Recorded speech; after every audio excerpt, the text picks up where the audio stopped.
I fell in love with Neapolitan rhubarb in Naples. It's soft, juicy and incredibly aromatic, so I had to try making it at home, and here is what happened. Dough ingredients: cold eggs, straight from the fridge 150 grams, strong flour, Manitoba or bread flour 150 grams, fine salt 2.5 grams, sugar 8 grams, butter soft room temperature 50 grams, fresh yeast 6.5 grams. Add all the flour into the bowl of a stand mixer. Crumble the yeast directly into the flour. Mix on low to medium speed and add the cold eggs one at a time. Make sure each egg is fully incorporated before adding the next. The dough will be very sticky. That's completely normal. Add the sugar and mix with the paddle attachment until fully dissolved, about 1–2 minutes. Then add the salt and mix for another 1–2 minutes until combined. Switch to the dough hook. Add the butter in small pieces, waiting each time until it's fully absorbed. The dough should stay cool. Knead with hook until the dough becomes smooth, elastic and very strong. A few minutes. It will be very sticky. Don't add any flour.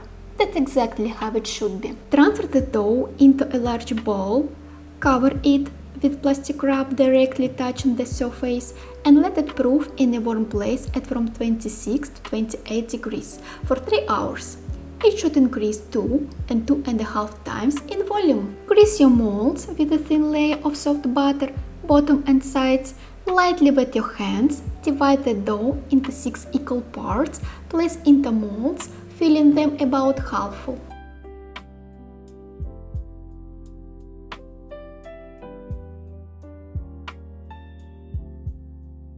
Cover with baking paper or plastic wrap and let them rise until they reach the top of the molds, another 30 or 60 minutes.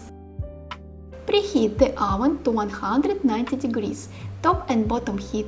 Bake for about 22 minutes. Aluminum molds heat faster than silicone, so start checking from minute 18. The bubbles should be golden with a nice cup on top. When pressed lightly, they should spring back, not collapse. Remove from the oven, let cool in the molds for 5–10 minutes. Then take them out right away. You can turn them upside down and gently tap. Soak in syrup. I'm using Decora syrup, and I was curious how similar it is to the syrup used to soak bubbles in pastry shops in Naples.